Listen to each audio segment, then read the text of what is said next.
Hey everybody, and welcome back. So make sure that you are reviewing over the older lessons because I know this unit has dragged out for a couple of weeks. You have the opportunity, which is nice, to go back and look at old lesson recordings, make sure you're refreshed, you're looking over that stuff, and you are confident moving forwards because we're getting close to the end of our unit and we will have a unit test very soon. For this particular class, let's take a look at what we're going to be looking at today. All right, so we're going to look at area of triangles, and you guys already know how to do area of a triangle when you have a base and a perpendicular height, but we need to look at, well, what happens if you don't have that information? What happens if you have different information? What can you do? So we're going to look at a different formula today for area of a triangle, and then the other part is, well, how do I use that information to solve for the area, or what if I'm given the area, how can I work backwards to solve for missing angles or sides of a triangle? So all about area today. It's going to be a short lesson, but there is going to be some practice work for this. Make sure you master it before moving on. All right, just to recap what we know so far. For right angle triangles, we've got Pythagoras' theorem, a squared b squared c squared. So remember, c is the hypotenuse, a and b are either of the two other sides. Sine, cos, tan, depending on which angle we're talking about. You have an opposite, an adjacent, and a hypotenuse. The hypotenuse will always be in the same position, but the opposite and adjacent will change depending on which angle you are talking about. And then sine, cos, tan are the functions related to the different sides of the triangle. Area formula that we know already is half of base times perpendicular height. So in our case, if we know A and B, we could find the area of this triangle. If we knew B and C, we could solve back to find A using Pythagoras' theorem and then find the height. But at the moment, that's all we really got. And then we have this formula for geometric mean. So that was if I wanted to find an altitude going to the side C, and I knew these two pieces here, I could use that to find my altitude, or any combination of those to solve for one of the missing pieces. So those are all kind of formulas that we've had so far. The general triangle formulas all still apply. So the three angles add up to 180 degrees. If you have, so I'm just going to draw on this one. If you have an exterior angle, it's equal to the sum of the two remote interior angles. All three angles add up to 180 degrees. I think I said that one already. And the general ratio of like three sides, the smallest side is going to be opposite the smallest angle, large side opposite the largest angle, and so on. So now we're going to start looking into non-right angle triangles. We're kind of at the halfway point in the unit, and we're going to start venturing out into triangles that are not right angle. So as I said, first place we're going to start is area. So if we were given this kind of generic triangle and we were told the altitude h, so we've got a right angle in here, and we know that the area of a general triangle is a half of the base times the perpendicular height. So in this case, it would be the base is A and the perpendicular height we know to that side is h, so we would be able to solve that way. But what if like h is something that was not given to us? How could we find the area of this triangle if we know the three sides and say we know the three angles as well? So we've got three seemingly incongruent angles. So how would we find the area using that information if we don't have that perpendicular height? So let's start trying to figure out what we do know. So given information, we've got three sides, so it's a triangle. We know A, B, and C, and we know that we'll start with the area formula we do know. So area is a half base times perpendicular height. So in our formula, that would be a half A and times h. So this is given, and maybe we'll just say sub, ooh, that's a terrible U, sub into formula. So really what we need to do is we need to find a way to replace h in this formula because it's not a measurement that we're given. So can we find something else that is equivalent to h? So what we're going to do is we're going to say, let's look at this right angle triangle on the left here. We would want a trig formula that uses h the angle C, and then because the distance from point to point here is not A, it's part of A, we're not going to use that side, we're going to use B because it's the whole side of that triangle. So it's a piece of information we would know already. So we would say, all right, that is the opposite and the hypotenuse of this smaller triangle. So we would say sine, because SOHCAHTOA, sine of angle C is equal to the opposite H over the hypotenuse B. So this is, we'll say SOHCAHTOA is our reason for that. We want to get H on its own because we want to be able to substitute for that. So let's find out what H is equal to. How we would do that, we're going to multiply by B on both sides. So B times sine of angle C is equal to H. And we did multiplication property there. We multiply by B.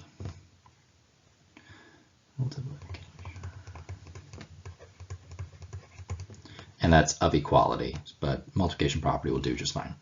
So now what we're going to do is we're going to say, we know the value of H is equal to B sine C. We're going to replace that with the H in our area formula. So we go back to the original area formula. Area is equal to a half A, but instead of H, we're going to put that B times sine of angle C. So this was a substitution. And again, substitution property of equality is really what the full property is. All right, so we're pretty much done now. We're just going to remove that parentheses. We no longer need it. So our final formula, A is equal to a half little a times little b times sine of angle C. So this was just a simplify. Basically, we didn't need the parentheses, so we were able to simplify by removing them. Now, what does that mean for us? It means that the area of a triangle is equal to a half A times B. I'm going to change color here quick. So here's A. It's the full length of BC. Here's B and sine of angle C. So that means we have got side, angle, side in a triangle.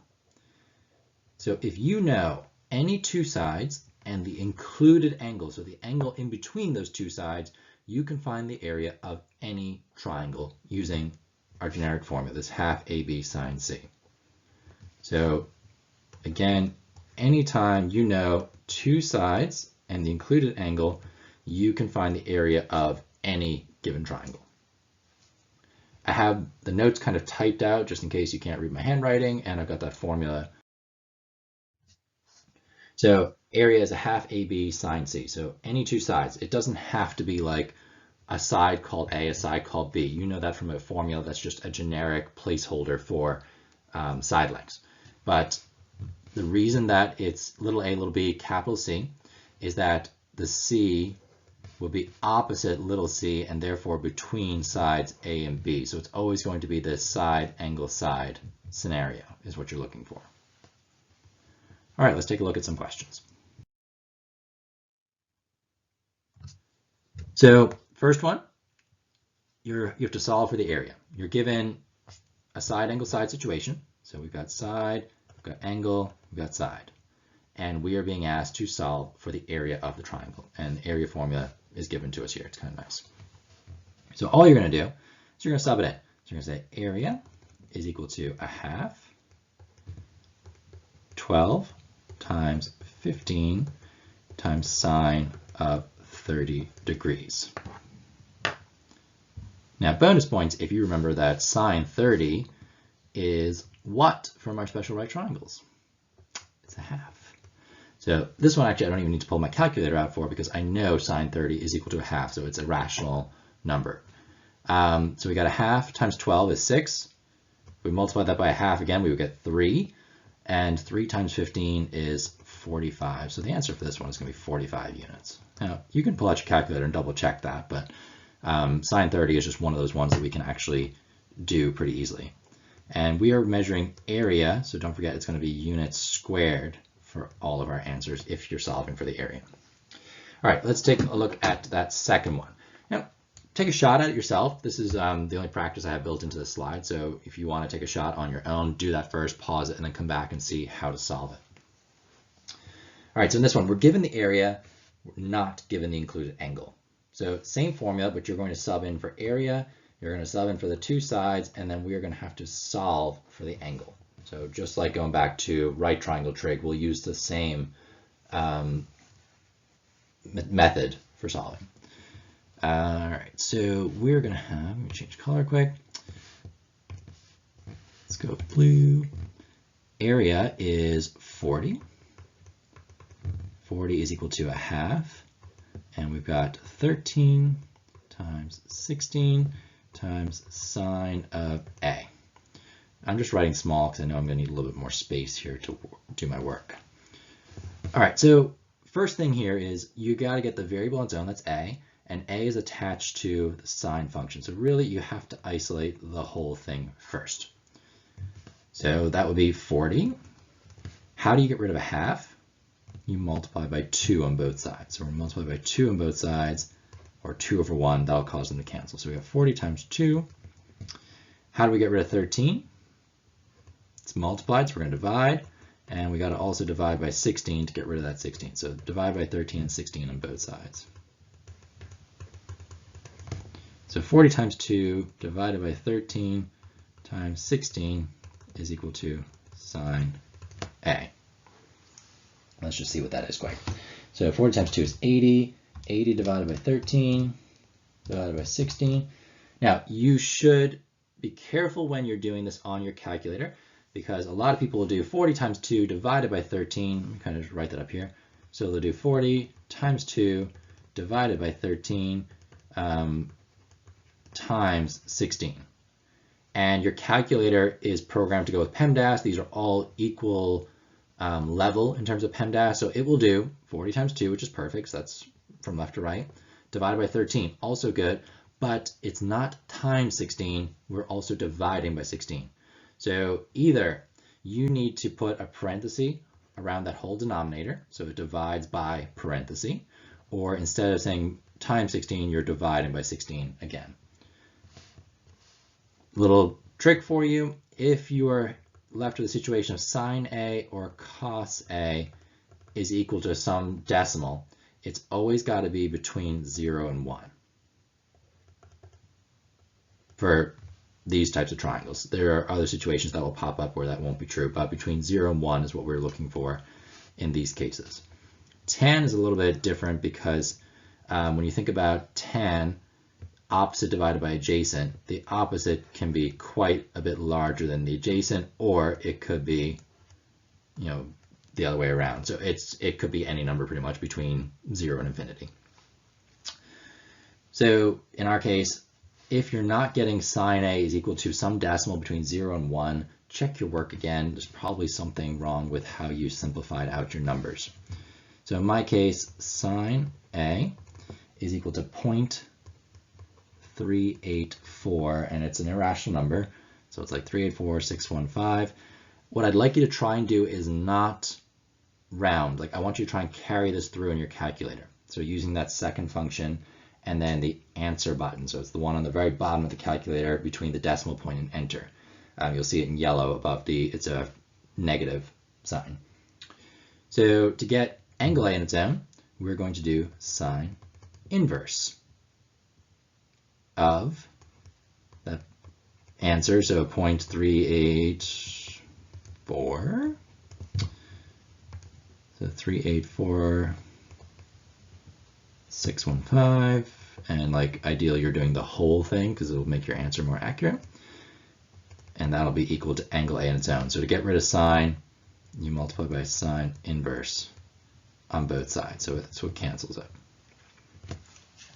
So what I'm going to do in my calculator is just hit second function sine, and then second function and that answer button, so it brings down that previous fraction. So I get 22.619 degrees. And 619 doesn't tell us what to round to. Typically go to hundredths unless you're told otherwise. So 22.62 degrees is angle A. All right, so for the last one, there's no real room left to write here, so I'm going to erase some of this older work. So if you need to take down work, just pause the video for a second. Okay, erase all this. Okay, so in the third one, we've got side, angle, missing side, and we're given the area. So I'm just going to plug it into the space above up here. So area is 34. And it's still going to be a half.